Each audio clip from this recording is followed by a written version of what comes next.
What's up, mortgage coach community? Dave Savage. I'm coming to you live out of Syracuse, New York. My son is playing for Syracuse, and they're playing against Duke today. So go Syracuse. And I am interviewing Errol Doebler for the second time. What's up, my man? How are you? How you doing? Dave, it's good to see you. It's I'm an old lacrosse player out of the Naval Academy myself, and I was there when the Gate brothers, we played against them, and it just made everybody nauseous going into the dome. But I'm glad to see Syracuse is back on top and ready to beat up on Duke. So good luck to your son. Yeah, no, good luck to the team. And I think that's pretty cool that you played for Navy. Yep. So right on. So I loved our last interview. I love your book. When I first interviewed you, I had not fully read the book, and then I did the audiobook in Confessions, but I love the audiobook. Anyone listening to this, I don't care whether you're an individual loan officer, you don't have a team, or you are a regional leader or CEO of a company and you have a very big team, it's absolutely a must-read book. For anyone who missed that last interview, you're talking to an American hero here, someone who served in the SEAL teams for, what was it, it was No, I did. I served with SEAL Team 1 and SEAL Team 4, and then I got injured, so I was medically discharged. So my SEAL career was cut short, unfortunately. I wanted to spend my entire career there, but I was able to do 2 deployments with the SEAL teams, and then on to the FBI for 13 years. So, and I was also a surface warfare officer, which ship driver, before I was in the SEAL team. So I've done a little bit of a lot, I guess. Well, hey, 20 years of serving our country. Thank you, my friend. Want to honor that. And I love how you've taken your lessons in leadership and you share them in great detail in the book. Some good, some not good. That's right. But you share with a lot of transparency and a lot of humbleness, just tactically. And last time we focused a lot on planning and the acronym you use, SMAC. So anyone that's deploying technology, anyone that's trying to get important things done, make sure you're familiar with the SMAC nomenclature. Make sure you understand what that means. Go back and listen to the last interview. But I thought one of the things that distinguished your book from a lot of leadership books that I've read is not only was it very high level strategy, you got into the processes of leadership, but then you talked a lot about self-awareness, and you talked about how to grow and improve your self-awareness. So would you mind sharing with the mortgage coach community a little bit about that? And before you do that, I want to frame one more thing. Mortgage professionals, most of you who tune into this community and watch this content, you're a local referral-based professional. And I don't need to tell you that the world is changing. Anything that can be automated will be automated. A Zillow estimate in 20 markets is no longer an estimate. It's actually click a button, sell your home. So it's never been more important that you connect with families, you build great relationships, and then you're only going to become as successful as your leadership skills, your ability to hire the right people, grow the right people, work efficiently and effectively together. Like, that's going to be your glass ceiling. Leadership will be your glass ceiling, and self-awareness is important. So why don't you kind of frame how important self-awareness is, and then let's get into it. Yeah, well, look, you hit the nail on the head on that, Dave, because if there's one thing that's constant in this changing world of ours, and it is a changing world on every level, it is leadership. Technology is not leadership. Non-technology is not leadership.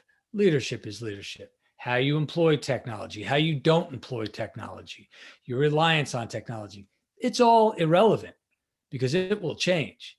But the ability to make things work from a leadership standpoint will always be in place. And I appreciate, once again, the shout out on the book, The Process, Art, and Science of Leadership. And, you're right. If you have a small team locally, nationally, you're a CEO.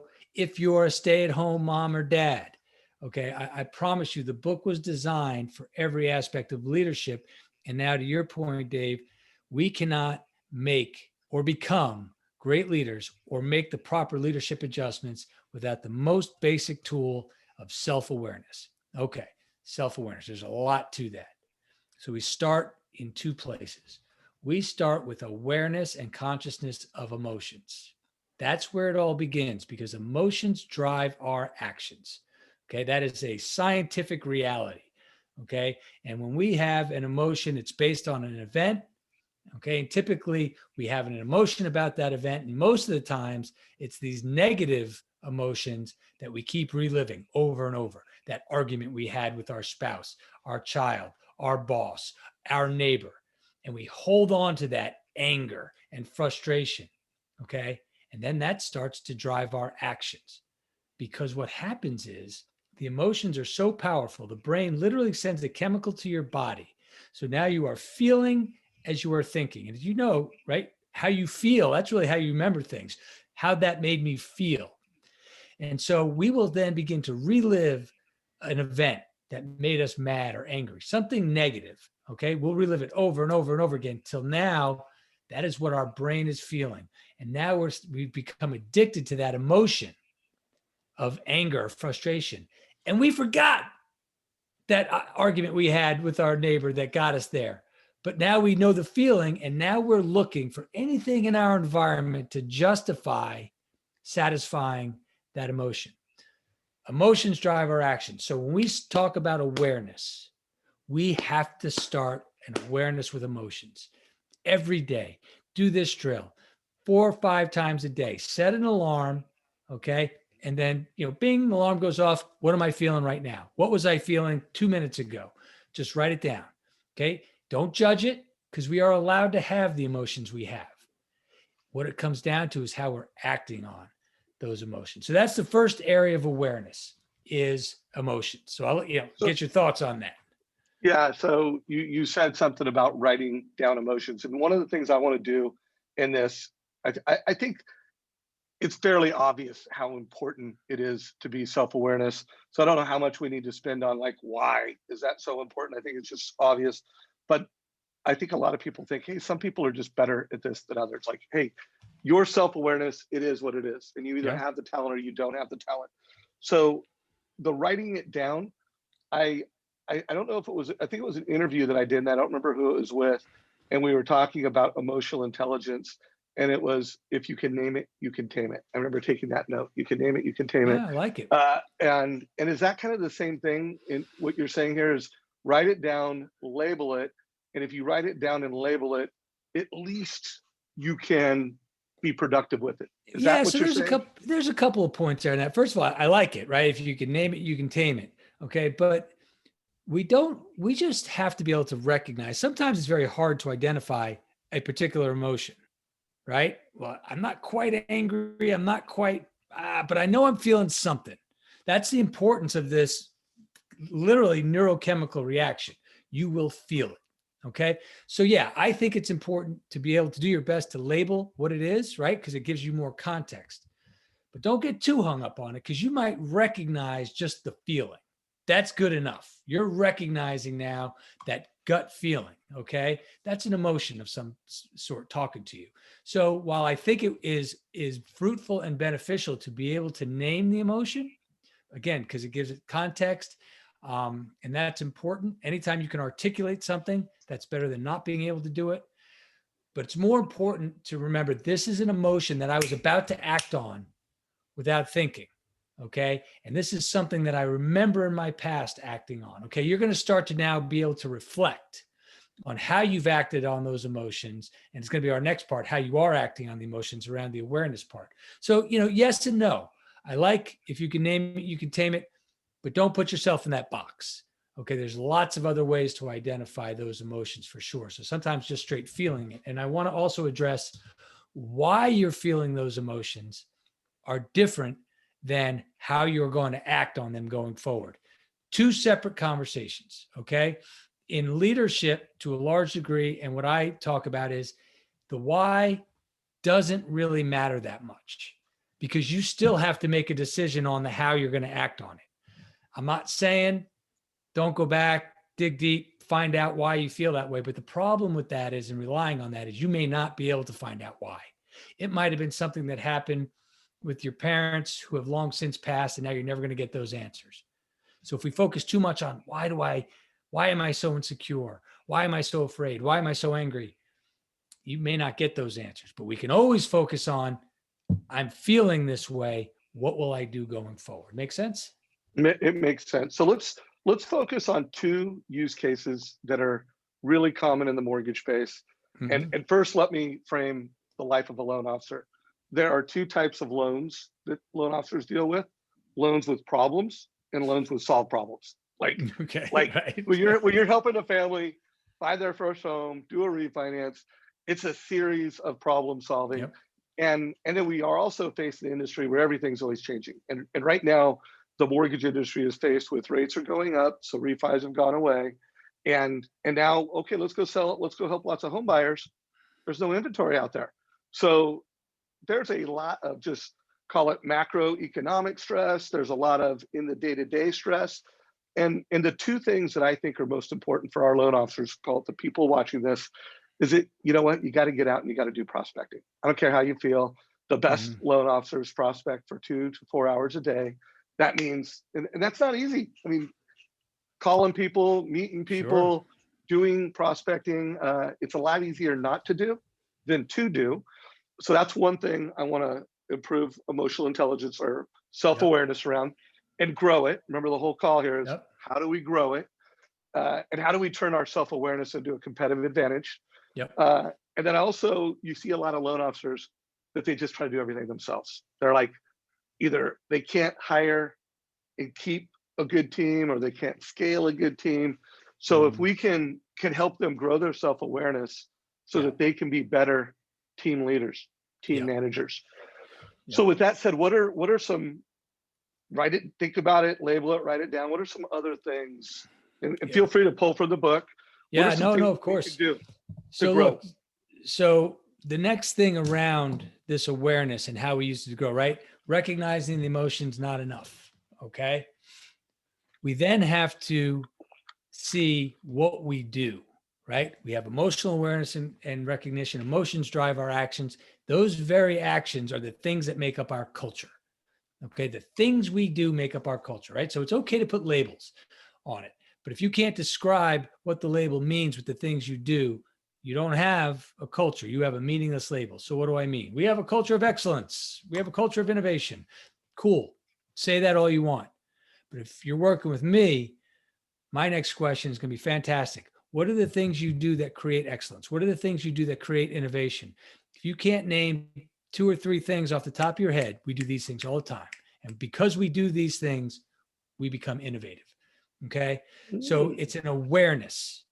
You have to now be aware of the things you do. What do? I go from, instead of prospecting, I just look at all the places out there I wish would be on the market so I could do, whatever. So I just look for the easy way out, right? I'm trying to find something other to do than to pick up that phone and make a call, because you don't do that because of an emotion, fear, insecurity, unsure, right? So what do? You don't pick it up. What is that? That's procrastination. What do I do now? Now you are, if you're hyper aware of, if we're going to use prospecting, that prospecting requires a lot of uncomfortable conversations. The ability to call somebody and just try to convince them to do something, for most people, is awful. Okay. That's really hard. So why don't we do it? We're afraid. We have some type of fear. The fact now, if you start recognizing my emotions and what I do, now you've just established a large part of your personal culture. Wow, I procrastinate.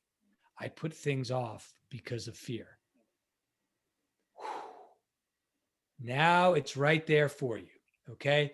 You're not hiding it. You're not trying to push it down or ignore it. Now it's there for you to address. It's a hard thing to do, to address that reality of your culture. But the second you do it, it moves that emotion from what we call the unconscious mind, the place where we're trying not to acknowledge it, to the conscious mind. And when you move it to the conscious mind, you get to make decisions. And then that's when we talk about, where do we grow? We can't really grow until we see what we do based on how we feel. We see the reality without judgment. And then and only then can we make the targeted adjustments, right? It would be easy for me, Dave, to say to you, look, here's three things great leaders do: they prioritize, they delegate, and they listen. All accurate. right? All absolutely accurate. However, you already may do those things. You might have something else that's holding you back or limiting you in your potential. Okay. And you won't know what that is until you go through the self awareness phase, beginning with the emotions and then what you do around those emotions. Right? Make sense? Makes perfect sense. And that also makes me think of another thing that we try to do at Mortgage Coach. We're all about helping loan officers be better advisors and using our technology, the total cost analysis, to do that. And a lot of loan officers will go, oh, they sign up for Mortgage Coach or their company signs up for it. They're like, that's obviously better.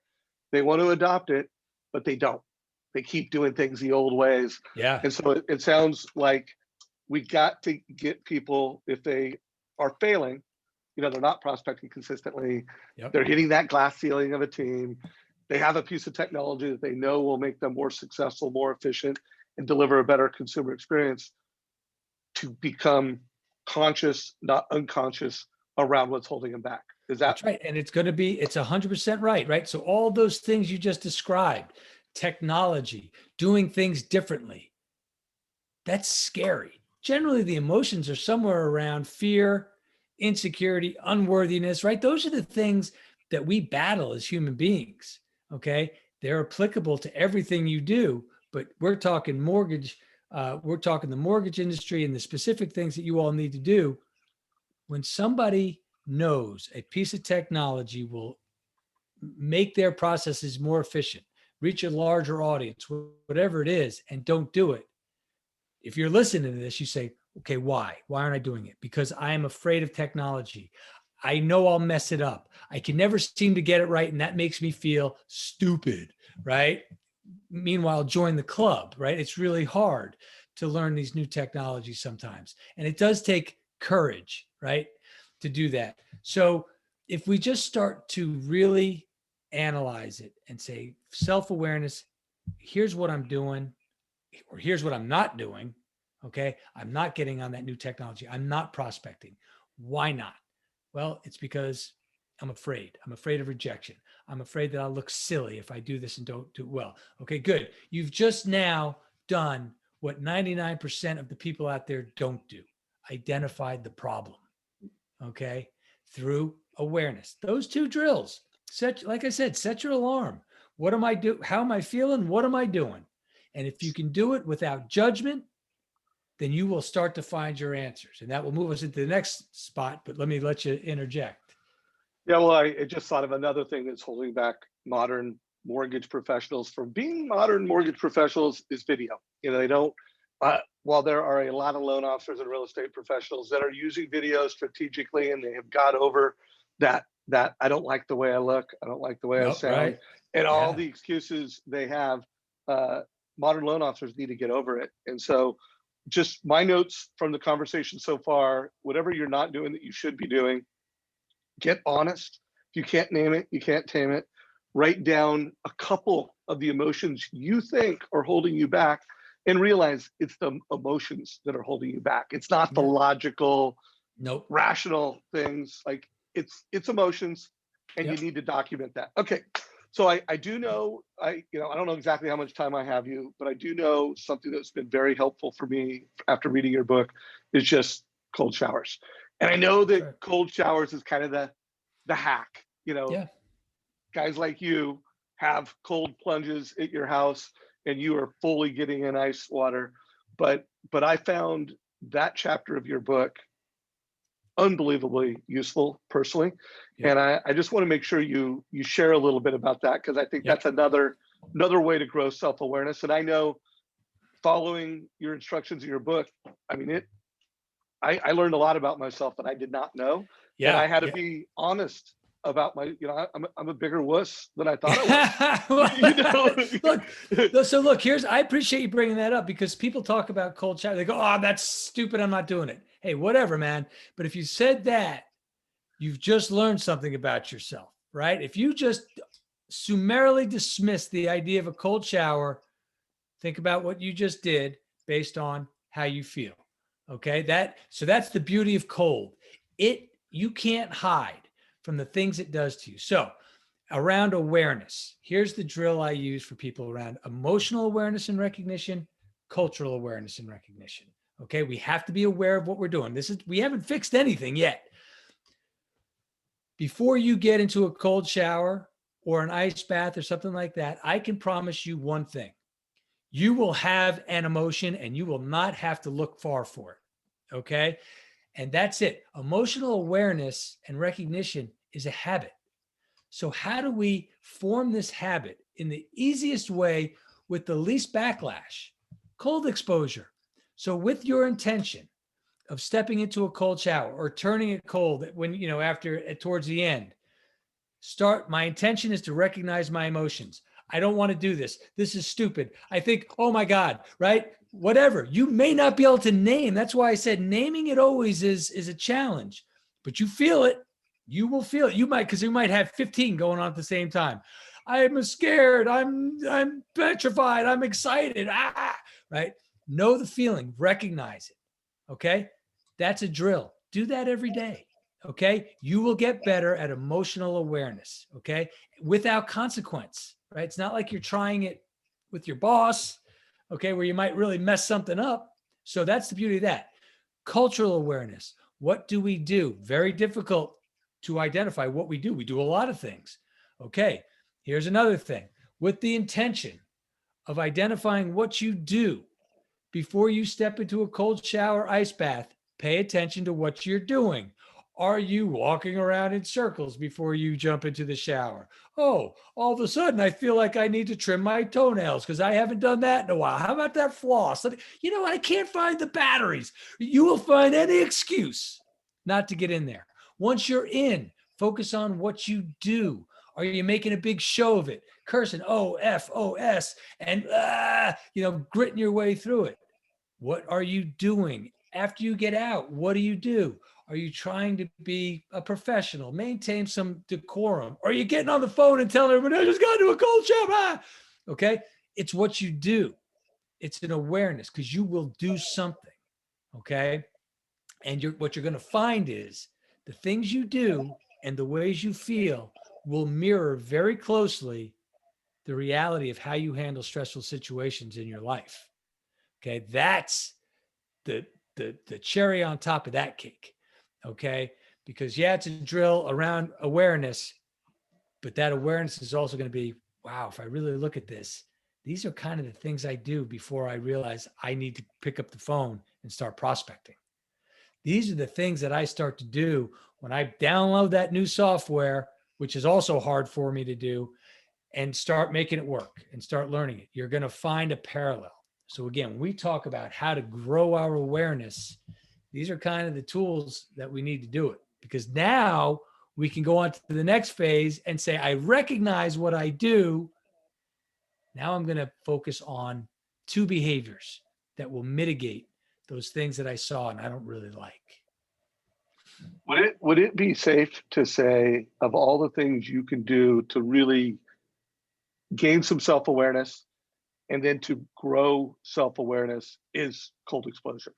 Cold exposure. That is the number one thing that any of us could do as leaders is listen to that chapter in your book and then put ourselves in that situation. And guys, if you don't have a cold plunge, don't worry about it. You got to shower. And it can get cold, and it gets plenty cold. Trust me. Yep. I do it. I don't do it every day, but I do it multiple times a week. And just having this conversation with you now, it makes me realize, you know what, I gotta do that every day. How often do you personally put yourself in cold exposure? Every day. Once a day? Yeah. Sometimes twice. And I do it I heard a term the other day, eat your own dog food. I eat my own dog food. Look, the book I wrote is based on my experiences, right? It is 100% authentic and original to me. So I believe on many levels, from a leadership level, practicing the elements of my leadership process, on a health level, which we could get into a whole nother conversation on that, what cold does for us, for our nervous system, for our autonomic nervous system, for our immune system. So I'm every day. So let's wrap this up, because you and I could go for days. Mhm. And folks, you got to read this book. Make sure if someone is going to do the home remedy of cold shower, if you could just give us a 1 minute checklist. Uh, how long should we be Yeah. under Okay. that Yeah. cold Yeah. Yeah. water? How cold should we make it? Just give us a quick 1 to 2 minute. Yeah. Here's an exercise we can leave You got everybody it. with. Yeah. Yeah. No problem. Good. So I'm going to assume most people don't have a cold plunge or anything like that. So we're going to just talk about the shower. Okay. How long? Look, the science says to get the physiological benefits of a cold shower, if you did a cold shower, I think 3 times a week with the water 59 degrees or under for 30 seconds, you're getting physiological benefits. You are strengthening your immune system. That said, okay, this is a different type of drill. So I would say turn the shower cold. Okay, just get it to as cold as it goes. All right. The next thing, how long? It's not an ego drill. This is not ego. Okay. This is about trying to maintain your composure, get your breath. That should be your goal as best you can. So when you get in, a lot of things are going to happen automatically, right? That's your fight or flight system doing its job. It's saying that there's a problem, get out of this. Okay. Now, what you want to do is start exhaling, right? Because that physiologically calms you down through a vagus nerve. Okay. In short, how long can I stay in? Stay in for as long as it takes for you to get calm and get your breath under control. Now, there's a lot of ways to do that, but we've got a minute. That's the goal. If you can do that in a minute or even 30 seconds, okay, good. Get out. But then the next time say, okay, but now let me try to maintain it. Not on the clock necessarily, but just saying, okay, okay, I'm calm. Now I'm out. That's okay, but let's keep getting better. Now I'm calm. Let me remain calm because I have to maintain that focus. And that talks about getting into the moment. And when we're in the moment, just focusing on our breath, we get to see things from a different lens, a wider lens. Again, a whole different conversation, but that's the goal. Go ahead and turn it down. Look, if you can't get it all the way cold, if you have to work to try to find your breath. If you step into the shower and you're like, oh, this is a little chilly. It's not cold enough because you're not having to work. Okay. You get in there and you're like, oh, okay, good. That's cold enough. You had to work to find your breath. So you can play with the temperature a little bit. Time. It's not ego. Maintain your breath. Start to get focused. Start to lose sense of time. Okay, that's where the beauty comes in. So that's a nutshell. Does that kind of cover it a little bit? I think you covered it. And guys, the goal is to get in there, to be able to get in and always maintain your breath. Like you become so well trained at this. And then where I'm at right now is I'm trying to, one, literally have no transition, which I've done, but I don't always do. And then two, get into a state of flow. And I find that I just kind of put my arms right here and I just get into this flow to where it's not even painful anymore. Yep. Now I can't get there every time, but that's where I'm at in my journey. And so guys, here's the deal. If you are prospecting consistently, if there's a piece of technology that you're not using, like Mortgage Coach or your CRM consistently, if you think you could grow as a leader in the way that you hire, train, and manage people, like, trust me, growing your self-awareness, it also improves your emotional IQ. And if you're a local referral-based mortgage professional, that's all you got is you. Your biggest competitive advantage is your ability to adopt new technologies as consumers want them. So when consumers are doing something a certain way, you got to be able to adopt it. The loan officer who can change the fastest, I don't know whose quote this is, but the illiterate of the 21st century are not those who cannot read and write. They are those who can't learn, unlearn, and relearn the fastest. Yep. And so I think what you just heard from an American hero, former SEAL, FBI agent, author, will help you. So, I want to honor you and make sure that our community follows you on different social media. If you have any events coming up, if you have anything that you want to share with the Mortgage Coach community, I would love for you to tell us how to follow you and anything you have coming up. Yeah, I appreciate that, Dave. And again, this is, look, if we decide to do this again, which I hope we do, if we're adding value to your folks, there's a next step to this awareness thing. It's called behavioral guidelines, and maybe we hit that next. But that said, my main platforms are Instagram and Facebook at Leader193. My website, leader193.com. It's pretty good website, pretty comprehensive about what my offerings are, what we've got coming up. We're going to start a Clubhouse channel here soon. Yeah, got to get on Clubhouse. I saw some folks of yours on there. I'm going to jump into some of those rooms. Time out before you go on. We're doing Clubhouse. We call them grandmasters, people that use our product at the highest level, super successful, every day at 8:30 a.m. Pacific, and every day at 3 Pacific. There's a mortgage coach leader on Clubhouse, and love to have you on there sometime. And looking forward to following you. So anyway, keep going. Yeah, so, I just wanted to tell you what we'll do. We'll do a couple of those Clubhouse ones. We'll do around health and wellness and mindfulness, a little bit of this Wim Hof and cold shower stuff. We'll do some on just my basic leadership principles. And then I do some with the technology CEO, talk about leadership in tech, which will be applicable to some of your folks, given the challenges that you're seeing, right? Technology and what do we do? We've got May 11th is the date. Every now and then I put on a free webinar just to talk about general principles, just something exciting for people to look at. So May 11th, look for that date, and that information will be on leader193.com. And every now and then on Instagram, I put it on. But what we're doing big, I love Memorial Day, and I know it's a couple months out, but I'm going to honor a couple former SEALs, both current and having given the ultimate sacrifice. The first is David Goggins, who has done a really great job of inspiring people through his story. And then he's a very physical guy.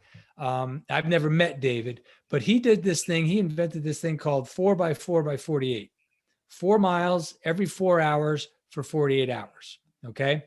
That's tough. I've not done it yet. And then there's an activity every Memorial Day that a lot of people do called the Murph, right? It's a physical exercise. And that's after Mike Murphy, who was awarded the Medal of Honor, for his actions in combat in Afghanistan. And it's a 1 mile run, 100 pull-ups, 200 push-ups, 300 squats, finish with a 1 mile run. In theory, you're supposed to have a 20-pound weight vest on. So what I'm going to do, Memorial Day for me is usually barbecue, celebrating, honoring the fallen, plenty of beers, all that stuff. And then Monday I'll gut out a Murph. This year I'm doing something different. I'm going to sacrifice the weekend that I enjoy most with just that celebration with those activities. We're going to start with the 4x4x48 Saturday morning. We're going to finish that up Sunday morning. And then right after we finish that last 4 miles, we're going to go right into the Murph. And then we're going to do some celebrating on Monday. So that's what we're doing. So if you want to follow along, see how that progress is going, learn a little bit more about it. I'm mostly doing that stuff on Instagram, but that's something else we've got coming up that I'm pretty excited about. All right. So guys, first of all, I would love to have some folks from the mortgage coach community follow along, keep this conversation going in our Facebook group. This will be in Facebook Live. Put your questions and comments down below, because I plan to interview Errol again in the future. And also, if you have questions for the next one, let us know, and feel free. So by the way, if you want to share this and remind it in our Facebook group, I welcome you to be active and share content in our Mortgage Coach Facebook group.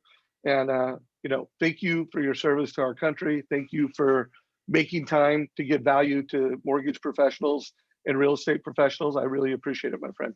Oh, it's my pleasure. As long as we're giving value, maybe one thing for everybody to take away from that's good. Go Orange, beat Duke. Boom. Hey, you closed that one right. All right. Take care, everybody. Hope you got a lot of value. Give us a like down below. Share this with your mortgage friends. And I hope you get better, man. Take care.